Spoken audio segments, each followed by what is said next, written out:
আসসালামু আলাইকুম আমার ভালোবাসার মানুষগুলো সবাই কেমন আছেন? আশা করি সবাই ভালো আছেন। আজ ব্লগে থাকবে আম্মু বাসায় না থাকলে আমি অ্যাকচুয়ালি কি করি। আসুন তাহলে দেখে নেই। প্রথমেই আমরা ভাত রান্না করব। এই তো চুলা অন করে ভাতটা আমি বসিয়ে দিলাম। আমি তো আর এত কিছু রান্না পারি না, তো ফ্রিজে চলে গেলাম, দেখলাম কি আছে।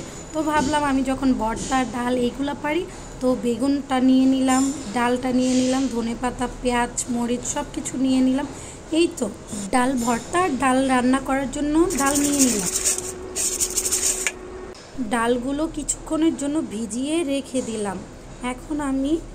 এখন আমি বেগুন ভর্তার জন্য বেগুন কেটে নিলাম। আম্মু সবসময় সেদ্ধ করে বেগুন ভর্তা করে, আমি আজকে ভাবছি যে একটু ইউনিক কিছু করি, ভেজে তারপরে ভর্তা করব। তো বেগুনের উপরে হলুদ মরিচ একটু লবণ দিয়ে ভালো মতো মেখে নিলাম।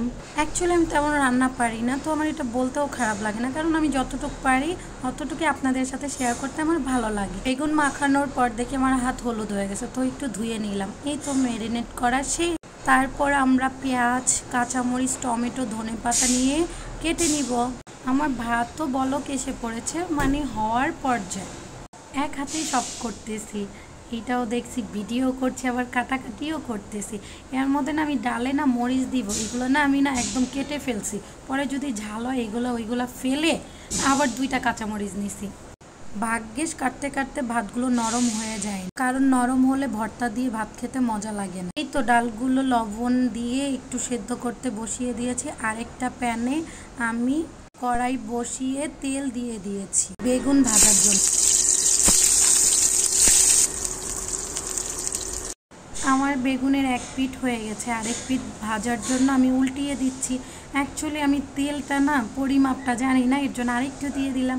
এই তো আমার ডালও হয়ে যাওয়ার পর্যায়ে। এই তো বেগুন ভাজা আমাদের শেষ। এখন কড়াইতে আরেকটু তেল দিয়ে এখন আমরা শুকনো মরিচগুলো ভেজে নিব খুব সুন্দরভাবে।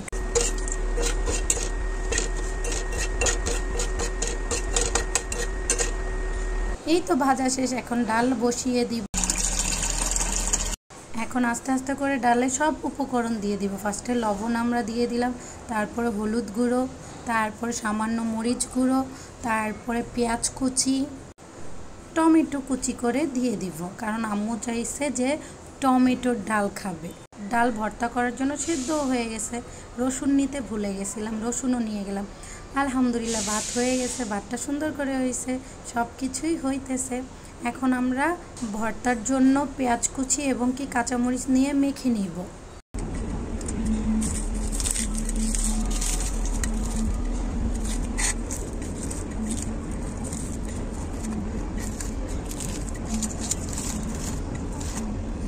মেখে নেওয়ার সাথে একটু লবণ দিয়ে আমরা আরও সুন্দর করে মেখে নিব। যত মাখবেন তত ভর্তার টেস্ট আসে, বাট হাতের অবস্থাও খুব খারাপ হয়। যত মজা তত তো হাতের অবস্থা খারাপ হবে, এটাই স্বাভাবিক। তারপরে ধনিয়া পাতা দিয়ে আমরা আরেকটু মেখে নিব। সবার কি এটা পছন্দ উপরের থেকে একটু পেঁয়াজ মরিচের ভর্তা রেখে দেওয়ার? এই মানে সব কিছু মাখার পরে আমার এই পেঁয়াজ মরিচের ভর্তাটা খুব খুব খুব ভাল লাগে গরম ভাত দিয়ে খেতে। এই তো বেগুনের শুকলাগুলো আমরা সবগুলো তুলে ফেলতেছি, কারণ বেগুন ভর্তাগুলো আমরা বানাবো। ভর্তা বানানোর জন্য আলাদা একটা প্লেটের মধ্যে ওই মাখানো পেঁয়াজ মরিচগুলো নিয়ে বেগুনগুলো নিয়ে সুন্দর করে মাখিয়ে নিব। এখানে আর তেল দেওয়া লাগেনি, কারণ বেগুনগুলো আমরা তেল দিয়ে অলরেডি ভেজে নিয়েছি। আলহামদুলিল্লাহ এত এত এত মজা হয়েছে, সবাই বানিয়ে খেয়ে দেখতে পারেন, কারণ বেগুন ভাজার ভর্তাটা আসলেই অনেক মজা হয়। বেগুন ভর্তা শেষ, এখন আমরা ডাল ঘুটুনি দিয়ে ডালটা একটু নেড়ে নিব সুন্দর করে, যাতে কোনো প্রকারের আনাম ডাল না থাকে। পাতলা ডালে কোনো প্রকারে আনাম ডাল না থাকলে বেশি মজা হয়। এই তো আমরা কাঁচামরিচ দিয়ে দিব, ধনেপাতা দিয়ে দিব। আমাদের ডাল শেষ পর্যায়ে, খালি ডালের ঝাঁজটা দেওয়া বাকি। ঢাকনা দিয়ে ঢেকে এখন আমরা ডাল ভর্তা বানানো শুরু করে দিব। মাখানো পেঁয়াজ মরিচ নিয়ে সামান্য সরিষার তেল নিয়ে মেখে নিব। তারপরে আমরা ডালগুলো সব দিয়ে দিব ভর্তা বানানোর জন্য।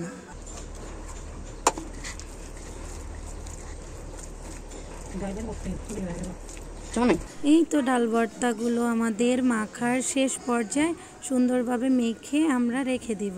এর মধ্যে আমাদের ডালও হয়ে যাচ্ছে। আলহামদুলিল্লাহ আমাদের সব ভর্তা তৈরি। বেগুন ভাজাটা রেখেছি আমার ছোট বোনের জন্য, ও আবার ভর্তা পছন্দ করে না।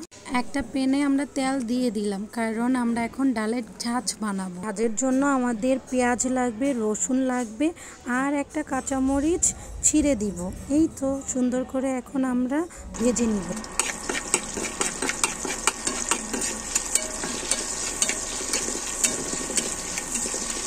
এই তো আমরা সুন্দর করে পেঁয়াজ মরিচগুলো ভেজে নিলাম। এর উপরে আমরা ডাল, এই তো ডাল দেওয়ার পরে আমাদের ডালটা তৈরি হয়ে যাবে। এখন আর একটু চুলার মধ্যে ডালগুলো দিয়ে সুন্দর করে আর 1-2 মিনিট ডাল হলেই ডাল হয়ে যাবে সম্পূর্ণটা। এই তো সবকিছু আমাদের এই তো সবকিছু ধুয়ে মুছে আমরা ক্লিন করে নিব, যাতে চুলার পরে কোনো পিঁপড়া না ধরে। হাতটাও ধুয়ে নিলাম ভালো করে, কারণ অনেক জ্বলতেছে। আলহামদুলিল্লাহ খেয়ে তো অনেক মজা, সবাই ট্রাই করবে। এর মাঝে আমার ছোট বোনের ছোটবেলার কথাগুলো মনে করাই দিল। এই বাবেল চিংগাম আমি যে কত খাইতাম, খেয়ে খেয়ে হাতে দেয়ালে এরকম ট্যাটু লাগিয়ে বলতাম, দেখো দেখো কারটা বেশি সুন্দর, আমারটা অনেক সুন্দর। তারপর আমরা রাতে চলে যাই তারাবাতি ফোটানোর জন্য। আমার খালাতো ভাই এখন তারাবাতি করবে। এই তো কত সুন্দর একটু পর জ্বলে উঠবে। সবার কাছে যদি আমাদের ভিডিওটি ভালো লাগে তাহলে চ্যানেলটি সাবস্ক্রাইব করে লাইক কমেন্ট শেয়ার করে পাশে থাকবেন। Thank you.